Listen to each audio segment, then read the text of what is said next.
السلام علیکم ناظرین، ڈاکٹر دانش ریئل فوکس کے ساتھ حاضر ہے۔ پاکستان کے اندر انصاف کا جنازہ تو نکلتے دیکھا ہے ہم نے، اور پاکستان کی تباہی کے بہت سے ادارے ذمہ دار ہیں۔ اداروں میں موجود لوگ، ادارہ بیچارہ تو کیا ذمہ دار ہوگا، اداروں میں موجود لوگ نہ صرف اس ادارے کے لیے نقصان دہ ہیں بلکہ ان عہدوں کے لیے نقصان دہ ہیں، بلکہ خود پاکستان کے لیے بھی نقصان دہ ہیں۔ پاکستان کی تباہی میں کئی اداروں کے لوگ شامل ہیں، اس میں کوئی شک نہیں ہے۔ کوئی ایسا ادارہ نہیں ہے جو یہ کہے کہ ہم شامل نہیں ہیں، کئی ایسا ادارے کے لوگ۔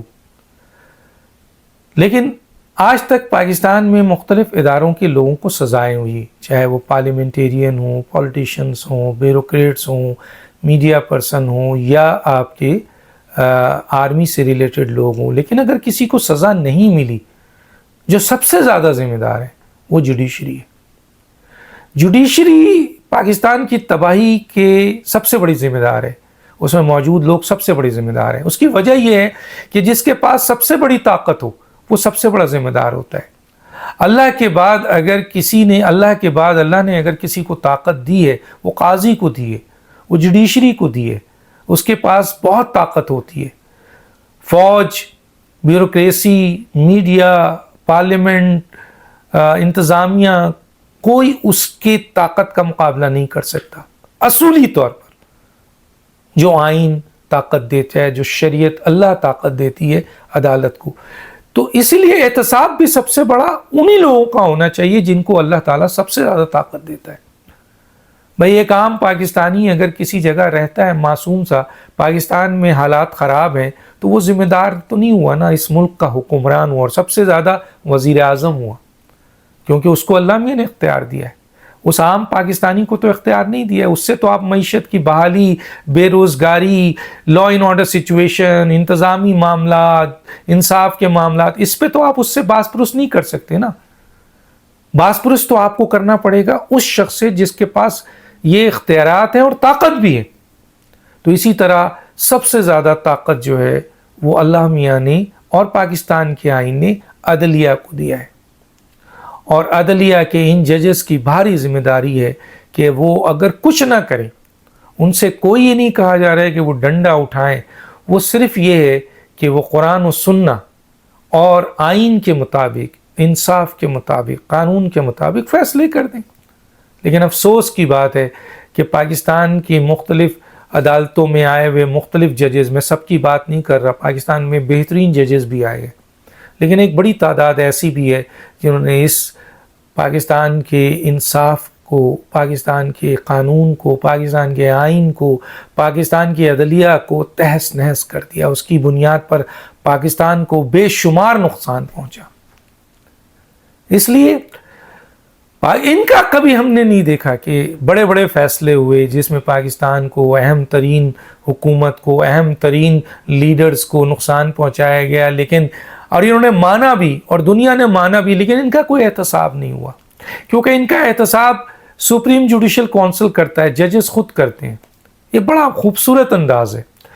ادھر احتساب آرمی فوج کا اپنے اندر ہوتا ہے، ان کا اپنا احتساب کا طریقہ ہے، لیکن افسوس کی بات دیکھیے کہ جوڈیشری نے اپنے ججز کا احتساب نہیں کیا، لیکن آرمی کی طرف سے ہمیں کئی ایسے احتساب ملے ہیں جس میں انہوں نے خود احتساب کا ان کا طریقہ کار ہے، لیکن ان لوگوں کے خلاف جو جنرلز لیول پر تھے، ایڈمرل لیول پر تھے، ان کا احتساب ہوا ہے۔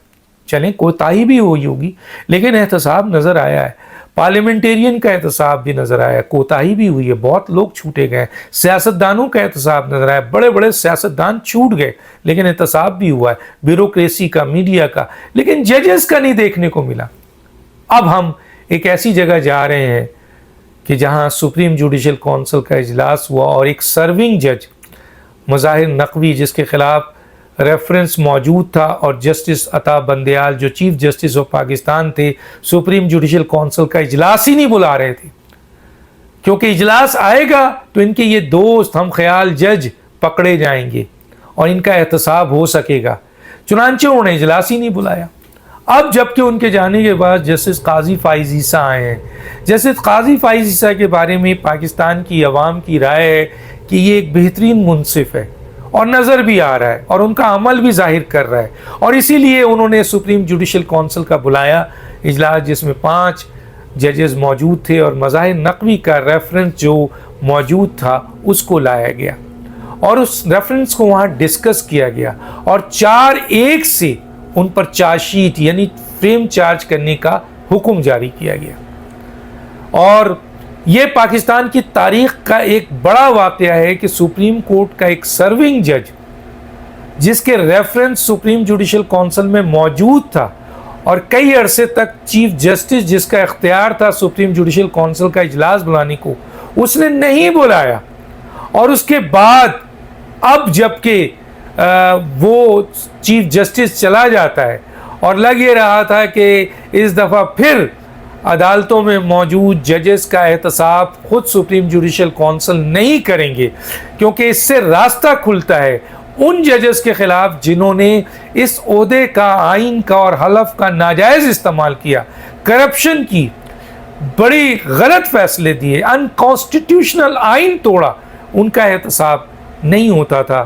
لیکن آج پہلی دفعہ جسٹس قاضی فائز عیسیٰ جن سے بڑی امیدیں ہیں اس قوم کو, حالانکہ ان کا ٹینیور زیادہ نہیں ہے لیکن بڑی امیدیں ہیں, اور جو سپریم کورٹ میں جس طرح بینچ بن رہا ہے اور جس طرح انہوں نے اپنے اختیارات کو خود چھوڑا ہے, کوئی جج نہیں چھوڑتا, لیکن جسٹس قاضی فائز عیسیٰ نے اپنے اختیارات کو چھوڑا اور وہ اختیارات انہوں نے سپریم کورٹ کے حوالے کیے. آئین میں سپریم کورٹ کہتا ہے اگر جسٹس قاضی نہیں چاہتے تو یہ سارا اختیار جسٹس عطا بندیال کی طرح ان کے پاس بھی رہ سکتا تھا. پہلے کے چیف جسٹس کے پاس جس طرح اختیارات تھے اسی طرح ان کے پاس بھی رہ سکتے تھے. لیکن ماضی میں نہیں, پھر آنے والے وقت میں جب پاکستان کی تاریخ لکھی جائے گی تو اس وقت جسٹس آپ کے ثاقب نثار, جسٹس کھوسا, اسی طرح اور دوسرے چیف جسٹس اور جسٹس عطا بندیال کا نام اس طرح لکھا جائے گا کہ یہ طاقت کے محور تھے اور انہوں نے جان بوجھ کر سپریم کورٹ کی طاقت کو اپنے شکنجے میں کی اور ایسے فیصلے کیے جو اس عدالت کے لیے, اس عہدے کے لیے جو ہے وہ سیاہ فیصلے ہوئے. لیکن جسٹس قاضی صاحب کے لیے پھر کہا جائے گا کہ یہ وہ جج تھا جس نے اپنا اختیار سپریم کورٹ کے حوالے کیا جو آئین کہتا ہے. اور سپریم جوڈیشل کونسل کا اجلاس آ گیا ہے اور اس میں 4-1 سے میں ان ججز کا نام لیتا ہوں جنہوں نے یہ کہا ہے کہ مظاہر نقوی کے خلاف کریں. سپریم جوڈیشل کونسل نے جسٹس مظاہر نقوی کو تفصیلی شوکاز نوٹس جاری. شوکاز کا مطلب ہے کہ ان کا کیس بہت جو الزامات لگے ہیں وہ اسٹیبلش کرتے ہیں, تب شوکاز ہوتا ہے. 14 دن میں جواب طلب کیا ہے. اجلاس میں سامنے آنے شواہد کی روشنی میں نوٹس جاری ہوا ہے. اچھا, رپورٹس کے مطابق جسٹس مظاہر نقوی کو شوکاز نوٹس 4-1 کی اکثریت سے جاری کیا گیا. چیف جسٹس قاضی فائز عیسیٰ, جسٹس سردار طارق, جسٹس امیر بھٹی اور جسٹس نعیم افغان نے شوکاز جاری کرنے کے حق میں ووٹ دیا, جبکہ جسٹس اعجاز الحسن نے شوکاز نوٹس جاری کرنے کے مخالفت کی. آپ کو پتہ ہے جسٹس اعجاز الحسن, جسٹس منیب اختر, جسٹس مظاہر نقوی, جسٹس عطا بندیال ایک ہی چٹے بٹے کے ہم خیال ججز ہیں, تو ظاہر ہے ان سے یہی آنا تھا. اب ظاہر ہے سپریم جوڈیشل کی جو کانسٹیٹیوٹ ہے یعنی ساخت ہے اس میں جسٹس اعجاز الحسن ایک سینئر جج ہیں تو اس میں ان کا ہونا تھا. باقی 4 ججز نے جو ہے وہ شوکاز جاری کیا, اور شوکاز جاری کرنے کا مطلب ہے کہ جو الزامات ہیں وہ اور جو شواہد ہیں وہ بہت سالڈ ہیں. اور یاد رکھیے کہ جسٹس مظاہر نقوی سرونگ جج ہیں سپریم کورٹ کے, اور یہ شوکاز پر اگر ایکشن ہو گیا تو یہ پاکستان کی تاریخ میں پہلی دفعہ ایک بڑی بات ہوگی. سپریم کورٹ کا ایک جج جو ہے اس کے خلاف کارروائی ہوگی اور اس کے خلاف سپریم جوڈیشل کونسل میں کارروائی ہوگی, اور پاکستان کی تاریخ میں لکھا جائے گا اگر ان کے خلاف ایکشن ہوا اور شواہد پورے ہوئے اور صحیح ہوئے تو پھر یقیناً یہ لکھا جائے گا کہ پاکستان کی تاریخ میں جوڈیشری میں بھی سرونگ سپریم کورٹ کے جج کے خلاف کارروائی ہوئی, اور یہ انصاف اور قانون کی جیت ہوگی, کسی ایک کی جیت نہیں ہوگی. اور یہ کریڈٹ جاتا ہے جسٹس قاضی فائز عیسیٰ کو. ڈاکٹر دانش کو یاد دیجیے. اللہ حافظ.